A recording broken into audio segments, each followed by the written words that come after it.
জুলাইয়ের ফায়দা তো আপনারা সবাই ঠিকই নিচ্ছেন, জুলাইয়ের সুবিধাভোগী সবাই, দায় কেউ নিতে চাচ্ছে না। সরকারের একটা অংশ এই জুলাই জাদুঘর যেন চালু না হয় সেজন্য ভেতর থেকে নানা ধরনের কলকাঠি নাড়ছে। 14 গোষ্ঠী কোনোদিন পার্লামেন্টে যাওয়ার সুযোগ হতো না এই জুলাই গণঅভ্যুত্থান না হলে, কিন্তু তারা ঠিকই জুলাইয়ের যেটা হালুয়া রুটি সেটা কিন্তু তারা ঠিকই ভোগ করছে। বর্তমান সরকার তাদের মুখে জুলাই কিন্তু অন্তরে জুলাই।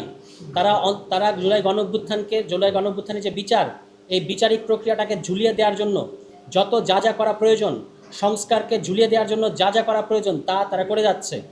এবং ওই যে বলা হয় যে জাস্টিস ডিলেইড জাস্টিস ডিনাইড, একইভাবে রিফর্ম ডিলেইড রিফর্ম ডিনাইড। আমরা দেখতে পাচ্ছি যে তারা রিফর্ম সংস্কার, যেটা গণতান্ত্রিক সংস্কার, যেটা রক্তের মধ্য দিয়ে আমরা যার ন্যায্যতা প্রতিষ্ঠিত করেছি, সেই রিফর্মকে ঝুলিয়ে দেওয়ার মধ্য দিয়ে আসলে রিফর্মকে অস্বীকার করে যাচ্ছে। একইভাবে বিচারিক প্রক্রিয়াকেও আপনারা জানেন যে এখনও পর্যন্ত শহীদ মুগ্ধর বিচারিক প্রক্রিয়া শুরু হয় নাই, শহীদ ওয়াসিমের বিচারিক প্রক্রিয়া শুরু হয় নাই।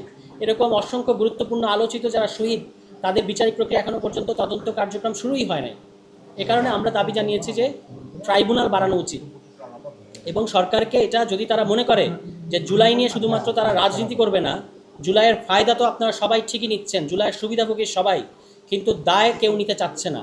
বিশেষত সরকার কিন্তু দায় নিতে চাচ্ছে না। জুলাই জাদুঘর নিয়ে টালবাহানা করে যাচ্ছে। সরকারের একটা অংশ এই জুলাই জাদুঘর যেন চালু না হয় সেজন্য ভেতর থেকে নানা ধরনের কলকাঠি নাড়ছে। এটা আমাদের কাছে তথ্য আছে এবং বিভিন্ন মিডিয়া আমরা দেখতে পাচ্ছি যারা জুলাই গণঅভ্যুত্থানে ছাত্রদের উপর গুলি করা উচিত এই ধরনের কনসেন্ট যারা ম্যানুফ্যাকচার করেছেন, তারা কিন্তু মিডিয়াগুলোতে এখনও বহাল তবিয়তে বক্তব্য দিয়ে যাচ্ছেন।